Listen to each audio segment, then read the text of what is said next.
When this morning's guest took his wife on their first date, they dined at the White House. Who is he?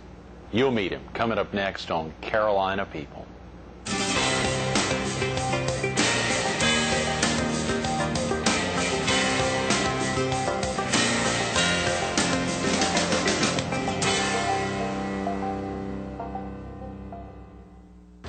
Good morning. Welcome to Carolina People. This morning we're at the Design Center at the Stone Temple in the industrial park behind Myrtle Beach Lighting.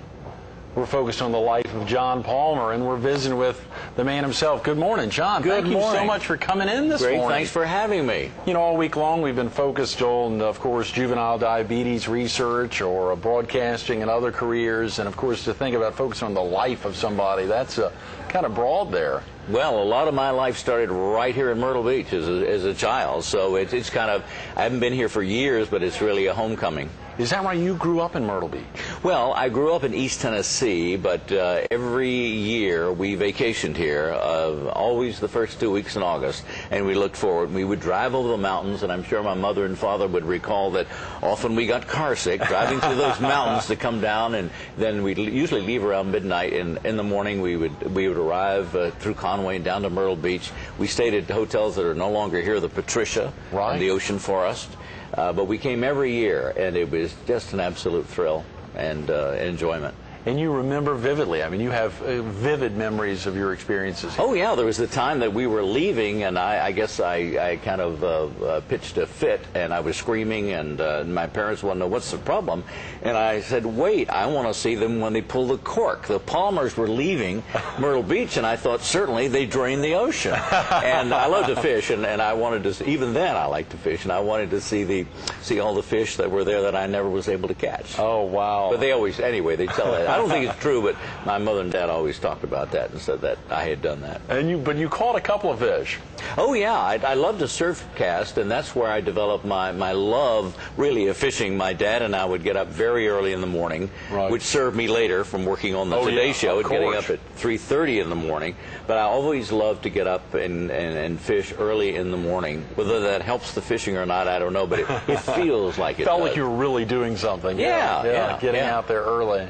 I'm sure being with your dad, did you have brothers and sisters growing up? I have two sisters and no brothers. No other boys. I was the, as they say, the baby of the youngest of the family. But my dad and I, we fished a great deal all over the place. We did ocean fishing. We'd go out of Merle's Inlet. I remember. We'd sometimes out of Daytona. We'd fished in Bimini, and we fished in Montana. We'll fish anywhere. Now, did your dad ever take your sisters out? Did they ever get rod They and reel? never were really into it that much at all. He taught them tennis. He was a semi-tennis pro, and when he graduated from Princeton, he toured. I think they made, my dad told me we made $50 a match. I think tennis players get a little bit more money than professional tennis players. A couple more dollars now. But he did that for a couple of years. But I was very fortunate that because of his love of fishing, I developed a love of fishing, and it's something I've done all my life and love. You shared before we started filming this morning that I believe you have 3 girls, and that's why I was wondering if, if you had ever passed the experiences of fishing with your father down to fishing with the daddy-daughter experiences. I have with the 3 daughters. Molly, our oldest, is now 22, and she's working for the Today Show in Burbank, California. Like father, like daughter. Keeping it in the family. And Carter, our middle daughter, is 21, and she is a senior at Boston University. And believe it or not, our youngest, Hope, is coming to the College of Charleston. Oh, come on. She's going to school. And going to the same school that Molly, our oldest daughter, went to, the College of Charleston. Your first child went to the College of Charleston as well. And you've been down there? Has Dad been down to visit? Mom and Dad a lot. I'm on the advisory board of the council to advise the communications department. And so I am forced to go to Charleston, eat that beautiful food, stay in those beautiful places. I love that town. Who doesn't? It is. I mean, it's a charming town. And a wonderful place to go to school, and my daughter's thrilled to be going there. She and really your middle child, you couldn't convince her to head down to the Palmetto State? She wanted to go north to BU, so she's up in Boston now. Is that right? And how she can tolerate that cold weather, I don't know. I talked to her last winter, and And I said, Carter, I saw it was like 6 below zero in Boston last night. And she said, Dad, you don't know the half of it. But she seemed to have a warm coat and adapted to the weather. That's great. So do you all live on the West Coast now, or are you permanently on? Yeah, well, we live in Washington, okay. And I've lived there for now about 14 years. Before, lived in New York, of course, when I was doing the Today program. Right. Started out at WSB in Atlanta. Oh, yeah, sure. When I first started out in broadcasting. So I've traveled a bit, and I traveled overseas. I think I've lived in 7 or 8 different cities. No. Excuse me, which you have to do, of course, as you travel around covering different stories, getting more experience as a reporter. I was based in Paris, based in Beirut, in Cairo, and also in this country in Chicago and Yes. New York and in Washington. So there's a bit of moving around, and but each place has been fun and has great memory. Sure. Do any of those cities stand out in your vivid memory, John, that really seemed like more stories came out while you were in those towns during certain periods? I would have to say Chicago, really? in this country, because it's such an intersection of America. Right. Whatever problems Americans have, you're going to find them in Chicago, or good things as well. Mm-hmm. Museums, opera, symphony. It's also a transportation hub. If there are union problems, airline problems, it's an airline hub. So it's a weather hub. You know, the weather in Chicago and, this, and so forth. You've said that before. Yeah, and there's so many different aspects. I just felt it was a good news town where you could get a peg on anything. You could pick up and call someone locally and talk to them about most any issue that's a national issue, because they were either involved in transportation, race relations, education, all those things. It's such a big city and the 3rd largest TV market in the country. But now, when you were in Chicago, was that was working on the national level, though? I mean, that was no. I actually, well, the first time I went to Chicago was. I remember I was there the second week. It was the 63. That was the Kennedy assassination. Oh boy! And what a trauma that was. And I was anyway sent to Klein's Sporting Goods store because they were going through all these slips to see where Lee Harvey Oswald had ordered the rifle, and they thought it had come from Klein's, and indeed it did. But I was there working for the local station. But at the same time, you got experience working for the network, because they would borrow you from local, and you go out and travel around. So I really got the bug there to travel, and I thought, gee, wouldn't it be great to go overseas? And then I went overseas a bit later. How exciting, John. How exciting to think about that. Whatever that bug was that really got it going, and being in a big city like that, particularly having grown up in eastern Tennessee. You said in Kingsport. Right, in Kingsport, Tennessee. But when I look back, Greg, since I wanted to be a policeman or a fireman, I wanted to be a reporter. Right. And I was a pain in the neck at the radio station and at the newspaper. I used to go down. I was fascinated to see the newspaper print. And then I would go into the editorial section, kind of hang around. What are the stories today? And they kind of look up and want to say, get out of here, kid. You know? And I would go to the radio station and look through the glass and press my face and see them in there reading the news and broadcasting. Was in Kingsport. In Kingsport. Yeah, in Kingsport. And I think I just bugged people to death. They finally gave me a job. The first job I was fired from after 2 weeks because my voice hadn't changed. And they had me reading commercials, and I would say, for a rental house, this has a 2.5 baths with a screened-in porch. And with my voice changing, I think the management of the station realized that I couldn't sell that. They could never rent it. They would never believe a darn thing I said. Right. Yeah. That's amazing. You know, as you think back on those experiences, you think of a first job, and even having dreams, as you say, to be a fireman or a policeman, to think about being a reporter, that's probably not one that a lot of kids have, even these days. They can't really fathom that. They don't see the reporter walk in with a uniform on and say, I want to be wear that hat or have a gun on the holster there. What was it about being a reporter that possibly tickled your fancy, other than being in those locations? Was there a reporter that really curiosity, and I always say that to young people who are thinking about going into journalism, either print or radio and television.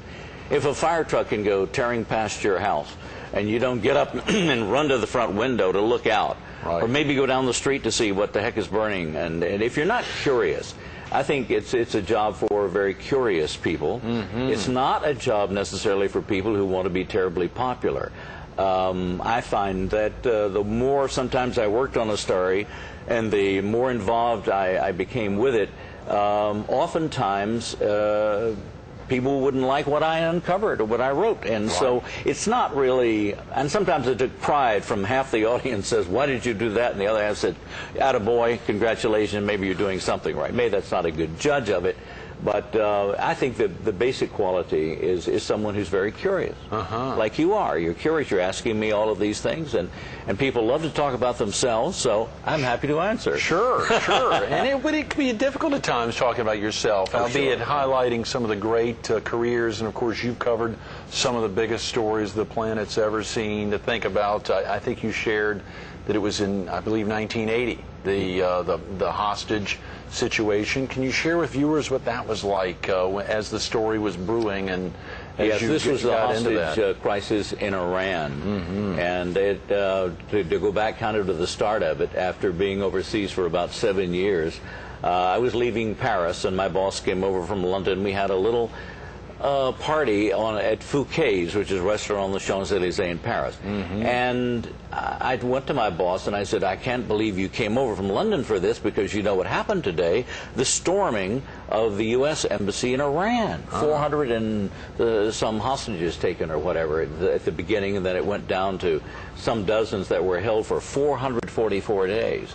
And so I was left Paris then, and I came to the White House in the midst of all this turmoil with the Carter administration. He had all of these hostages taken, and then after 6 months or so of no progress with the hostage situation, he planned for this strike to go in and rescue the hostages. And that was my break. And I was at the White House then, scared to death. I thought my career either is going to take a nosedive or it's going to go and improve, and because I had to be right, and I was frightened that I had gotten the wrong tip, and that was that there had been an aborted attempt to rescue the hostages, that several American servicemen had died in the desert, and that the whole thing was called off, and none of the hostages were rescued. It was a traumatic night. I remember Jody Powell, the president's press secretary, looking out the window with tears in his eyes, and I think he was crying as much for certainly the loss of life of the Americans who lost their lives that night, because the Carter administration prided itself in not losing any lives in the military and so forth. But I think he was also crying because he saw the end of the Carter presidency. You had double-digit inflation and this and that, and now they tried to get the hostages out and even failed at that. So that was in the spring, and in the fall election, of course, Jimmy Carter was renominated, but then lost in the general election. To be kind of behind the scenes, to be able to see the White House that people don't see, and of course for you all, I guess it would be difficult to report it. A lot of people would want to know about it, but it would be difficult finding the services to give a behind-the-scenes look at the White House. That must be pretty exciting, being in there and being close to a president or even a press secretary. I mean, that's a pretty big deal. Sure, I think, and I always felt that, and I really did. And my boss told me, John, anytime you don't think you're kind of privileged to be able to do that, to go in through the White House gates every day, every working day, even though there were long hours. If you don't get a thrill or a tingle out of that, you tell me and I'll take you out. And I'll move you out, I'll move you out of there. And while it's demanding, covering the White House, I always equated somewhat to being a doctor, in that you're called at 2 or 3 o'clock in the morning, and you never know what it is.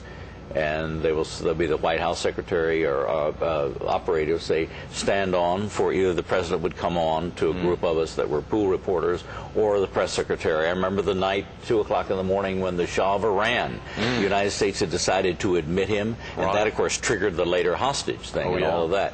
But you get a briefing at about 2 o'clock in the morning, and you're trying desperately to take notes and find out what's going on and so forth. God, John, you think about it, times where you've got tens of millions of viewers that are tuned to the tube, maybe not all watching the Today Show, but tuned to the tube about a big issue. And anything you say or do or go off script, I mean, it could cause some real issues there. As you shared that, if your tip had been wrong, you know, your career could have been in the toilet, as opposed to where your tip was right. And so you've really got to be, when you're doing news story and not necessarily just reading a cue card or a monitor there, I mean, you've really got to be on your toes. You do, but I love the feeling you get from live television. Right. Because you really do have to be on your toes, and it only goes by once. Yeah. And there it is, and you said it, and it's out there. So you do have to be careful. But I like the adrenaline that flows when they would say 2 minutes, 1 minute, 30 seconds at 7 o'clock every morning for the Today Show. Right. And then we would go. Sure, we made mistakes. There's one morning I thought the only thing we ever rehearsed on the Today Show was the open, just the open. Is that right? And Jane would open, Jane Pauley and Bryant Gumbel or Bryant, and then they would say, now let's go to the news desk and John Palmer. And that was kind of the end of the rehearsal. Right. And I'd say, checking the mic, hello, 1, 2, 3, 4, something like that. So the next one morning I thought we were just doing rehearsal. We were live. I didn't realize that somehow I was sleepy or didn't think. And they said, now let's go to the news desk and John Palmer. And I said, howdy doody, and stopped like that. No. Like I totally lost my mind. And then I saw the floor director pointing like that, live. He was saying live. And I thought, wow, that may have been my last day on the Today Show. But everybody understood. That's live television, as they say, which is exciting and fun. I love to watch. What was it like for live. your girls, knowing their daddy is on live TV at 7 a.m. and, of course, on the Today Show, broadcasting to millions, or even you and your wife talking about it? I don't think I was any different than Bozo the Clown or anybody else. I was just somebody in the neighborhood, and the television was just, of course, they grew up with television. Right, sure. And it's just a thing like a piece of furniture, and I think for a long time they thought everybody's daddy goes to work and is on television. Yeah. One time my daughter thought when we lived in New York and I was doing the Today Show, she thought I worked for the railroad, because she would go with her mother to pick me up at the train. No. And I got off the train coming back from New York, and she thought I worked on the train. The first grade teachers is when your daddy does, when he works on the train. That's right. That's right. We pick him up every day. And in courting your wife, that must have been kind of a funny thing, being on air at that time. I guess you were in broadcasting when you all met. Do you remember that? Yes, I certainly do remember it. I was traveling with Pope John Paul, and he had an open-air mass in Washington. My wife, Nancy, was working for NBC at the time. Is that right? And she was on the platform, and she says, I don't recall this, but I turned to her and said, dear, could you get me some coffee?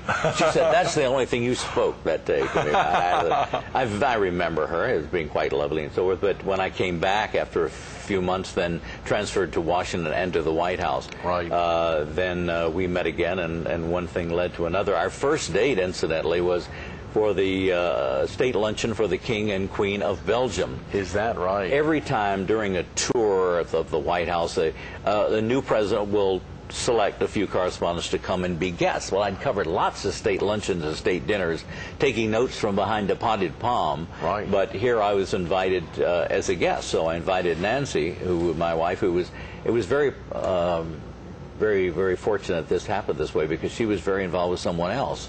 Very close to getting married to somebody else. John. Yeah, I was a late comer in on that, so I thought, perfect. She can't turn down a very innocent lunch at the White House. So she came down, but I didn't realize that you don't sit with the one who brung you. Some handsome Marine captain comes, takes her by the arm, takes her across the room. No. I sit on the other side. They figure, you know, you want to sit with different people so you can talk with your spouse afterwards. But this was our first date. No. So anyway, one thing led to another, and we have 3 children, been married 26 years. I know. What about that poor guy? What happened? How did you... Oh, he's a friend. He's a friend. He's a friend. He is he tells and he's me married happily with kids. That's fascinating. That is a great... we've just got a couple of minutes, John, and of course for viewers who...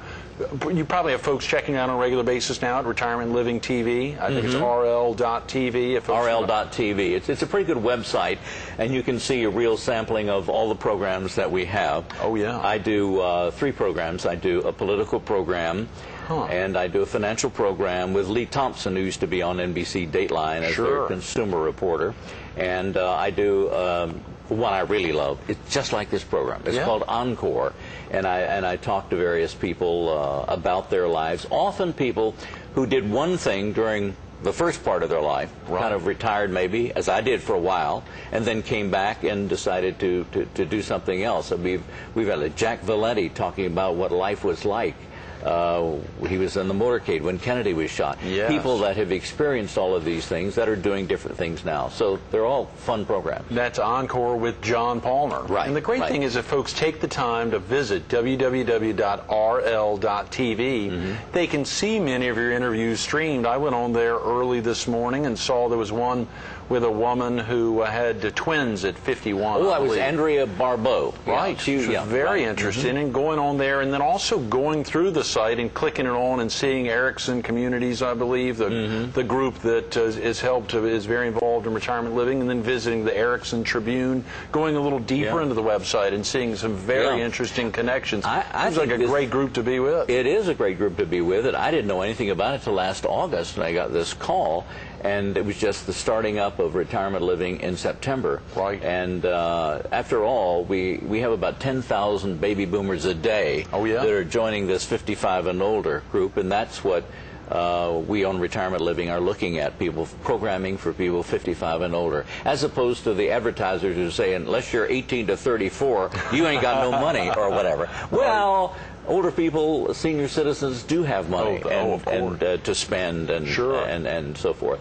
And so it would be attractive and is attractive to advertisers. But our programming is we don't do shuffleboard shows. Right. We talk about stem cell research, the war issues, and all kinds of health and medical and travel stories and what have you. Sure. Even a cooking show we're starting out. Is that right, a cooking? Now, is that when you're going to be hosting? No, I'm not going to do that. That's not Cooking with John. No, it's not. No. But Encore with John Palmer, of course, most of our viewers here at 7 a.m. opposite the Today Show, or anyone who has the ability to sit here for 30 minutes and watch, or if they're running family off to school or getting off to work, they have an opportunity. Most of them are 55 plus. Yeah. As a matter of fact, that have the opportunity to sit through. In addition, our viewers who are watching us on DirecTV can tune into DirecTV channel 364 to get a sense of what retirement living TV is all about. Yeah, which is great. I keep forgetting that number. You had it 364. That's right. I think a producer from RL had mentioned that how many days in the year? 365. 364. Take one off. I love it. Exactly. Glad David threw that in. Glad he threw that in. You know, it's so exciting to have the opportunity to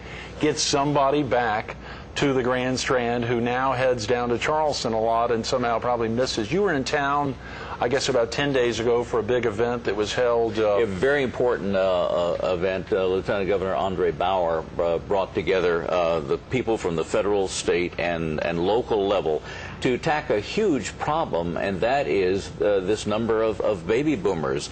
78 million are baby boomers there are. And we're going to have by, how do I like this statistic, by 2035, we're going to have about 210 million people over 65. So the states have to plan, the federal government has to plan assisted living, what kind of programs, how do we reallocate the funds and money that is now available to help seniors.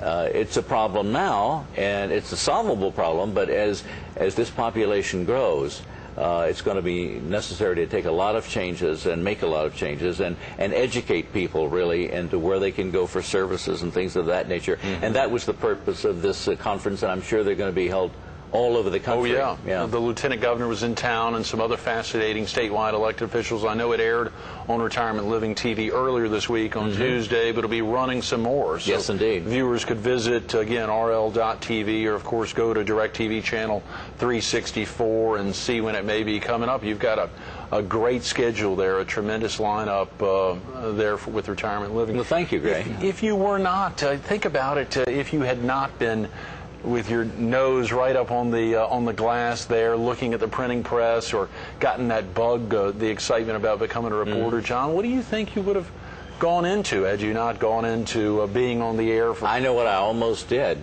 and I said this one time. We have what we call a co-op period on the Today Show. Right. And that's where every half an hour for 5 minutes, usually the 25-minute after the hour and the 5-minute before the hour, the local station would cut away and do their local news. So we would sit, we'd fill it, because some stations just didn't take that. Right. And Bryant Gumbel asked exactly the same question you said. Well, if you weren't doing this, what would you be doing? I said, I know what I would do. I would be A charter boat captain. I'd be a fisherman. Charter boat captain? I would be. I'd have my own fishing boat, and I'd take parties out because I love to fish so much. Right. And people always do well or better at things that they love to do. And I thought I'd probably be a good captain because I'd love it so much. Lo and behold, I didn't realize how many stations were carrying that. I must have had 300 or 400 letters from people who said, Mr. Palmer, come buy my boat. And I said, why is the business so bad? But all of these guys wanted to get out of the charter captain business. So then I started thinking maybe that's not what I should be doing. I love it. John, thanks so much for being with us this morning. It's been a pleasure. lot. Thank you. Absolutely. Stay tuned to more Carolina People with John Palmer coming up next. Wish you could have heard him off camera sharing, and he didn't use the word family, but it's all about family. The excitement there. Think about that, the youngest of 3 kids and surrounded by women his whole life. The youngest of 3, 2 older sisters. Married to a woman for 20-plus years now, 3 daughters. The excitement there for him as he's asked that simple question of what he'd be doing if he wasn't in broadcasting. He didn't say that it was his father encouraging him to get into fishing and taking him out fishing, but it was that experience with his dad, the love of being out near the water, fishing, that made him think when Greg Gumbel or Bryant Gumbel asked that question, I'd want to be a charter boat captain. It all goes back to family. You can see the family at Retirement Living TV. Take the time to go online to rl.tv or check out DirecTV channel 364. It's all about family.